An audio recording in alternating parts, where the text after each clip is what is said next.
नमस्कार दोस्तों, जय हिंद। दोस्तों, जेरूसलम एक बार फिर तनाव का केंद्र बन गया है। पिछले कई हफ्तों से ये शहर इजरायली सुरक्षा बलों और फिलिस्तीनी प्रदर्शनकारियों के टकराव का गवाह बन रहा है। जेरूसलम दुनिया के सबसे अनियंत्रित विवादों में से एक इजराइल फिलिस्तीन विवाद का केंद्र है। ये शहर तीनों अब्राहमिक धर्म, यहूदी, ईसाई और इस्लाम के लिए अति महत्वपूर्ण माना जाता है।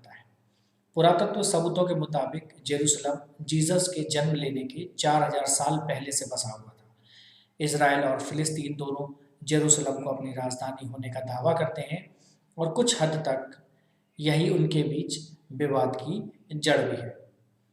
जेरूसलम का पुराना शहर 4 भागों में बटा हुआ है। ये चारों भाग ईसाई, यहूदी, मुसलमानों और आर्मेनियाई लोगों के हैं। क्योंकि आर्मेनियाई लोग भी ईसाई ही हैं, तो इसका सबसे ज़्यादा हिस्सा ईसाई धर्म से प्रभावित है।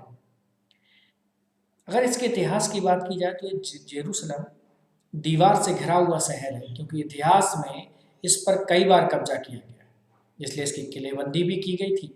1000 बीसी में डेविड ने जेरूसलम पर हमला किया और इस पर कब्जा भी कर लिया और तभी इसके चारों तरफ दीवारें बनाई। शहर में यहूदियों का पहला मंदिर किंग सोलोमन के समय बनवाया गया था। 586 बीसी में शहर बेबीलोनियन राजाओं के कब्जे में चला गया।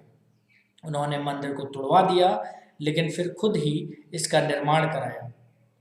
रोमन काल में जेरूसलम के नज़दीकी शहर बैथलेहम में जीसस क्राइस्ट का जन्म हुआ था। हालांकि जीसस की मौत की सज़ा जेरूसलम की दीवारों के ठीक बाहर स्थित एक जगह है, जिसे बोलते हैं गोलगोथा, वहाँ पर दी गई थी। 313 एडी तक आते आते जेरूसलम के मंदिर को एक रोमन बादशाह ने यहूदियों को सजा देने के लिए तोड़ दिया था, तो एक राजा ने पूरे शहर को दोबारा बनवाया। 135 एडी में शहर का दोबारा निर्माण करवाने वाले रोमन बादशाह हैड्रियन ने जेरूसलम समेत आसपास के इलाकों का नाम फिलिस्तीन रखा। फिर 1313 एडी में रोम में ईसाई धर्म का प्रभाव बढ़ने के बाद जेरूसलम ईसाइयों के लिए एक पवित्र स्थान बन गया। 638 एडी में एक नया धर्म इस्लाम आया और उसने अपना प्रभाव बढ़ाया और खलीफा उमर इब्न अल खत्ताब की सेना की अध्यक्षता कर रहे अबू उबैदा ने शहर पर कब्जा कर लिया। 1099 एडी में ईसाई धर्म योद्धाओं ने जेरूसलम पर कब्जा किया और शहर की जनसंख्या का बड़े स्तर पर कत्लेआम भी किया। 1187 एडी में सलाह अल दीन के नेतृत्व में मुस्लिम फौजों ने फिर जेरूसलम पर कब्जा कर लिया। ममलूक और ऑटोमन शासन के दौरान जेरूसलम का फिर से निर्माण कराया गया।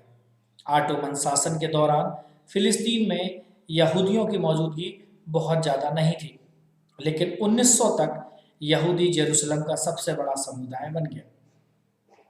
पहले विश्व युद्ध के दौरान 1917 की बात करते हैं, जब ब्रिटिश सेना ने जेरूसलम पर कब्जा किया। इसी साल ब्रिटिश विदेश मंत्री थे आर्थर बेल्फोर। उन्होंने फिलिस्तीन में यहूदियों के एक देश की मांग का समर्थन किया। युद्ध के बाद जेरूसलम को फिलिस्तीन की राजधानी बनाया गया, लेकिन उसे ब्रिटिश शासनादेश के तहत रखा गया। शासनादेश के तहत या शासनादेश के खत्म होने के समय अरब और यहूदियों ने शहर पर कब्जा करना चाहा, लेकिन ईसाइयों ने शहर को तीनों धर्मों के लिए खुला रखने की मांग की। संयुक्त राष्ट्र में इसी सलाह को बल मिला और फिलिस्तीन का बंटवारा कर दिया गया। इसे अरब देश, यहूदी देश और अंतर्राष्ट्रीय प्रशासन वाला शहर बनाया गया।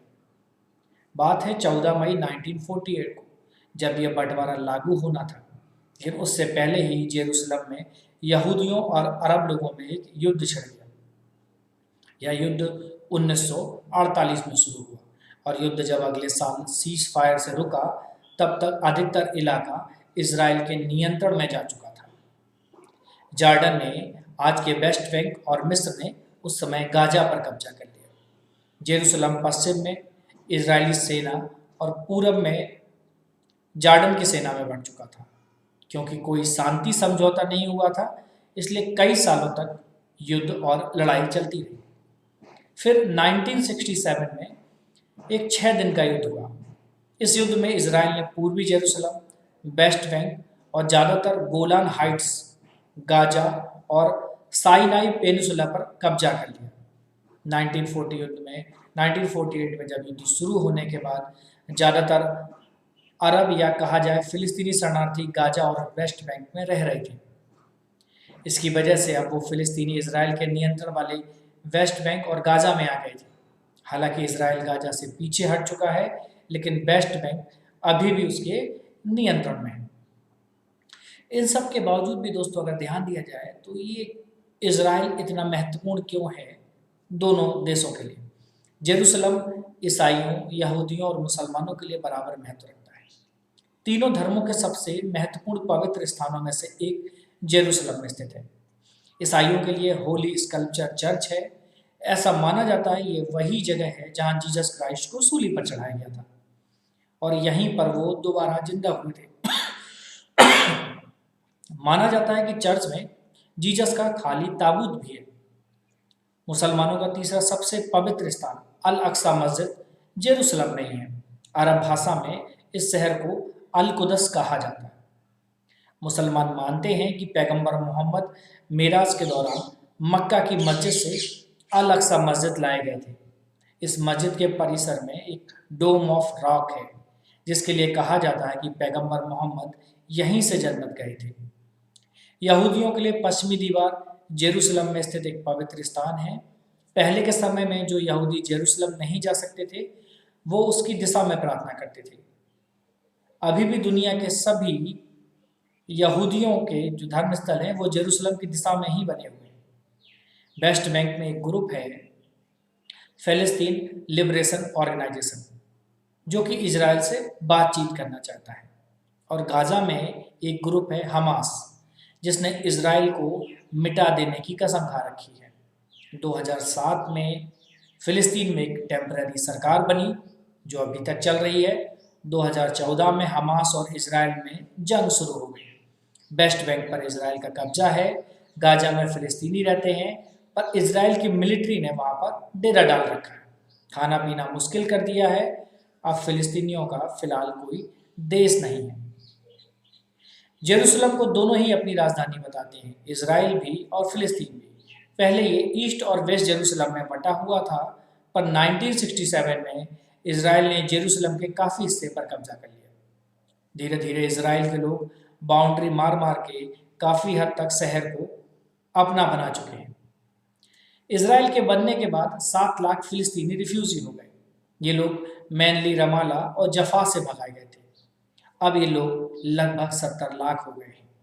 अब जब भी शांति की बात होती है तो फिलिस्तीन के लोग इन 70 लाख लोगों के घर को वापस दिलाए जाने की बात करते हैं। पर दिक्कत ये है कि अगर ये लोग वापस आ जाएं तो यहूदी अपने देश में ही माइनॉरिटी हो जाएंगे।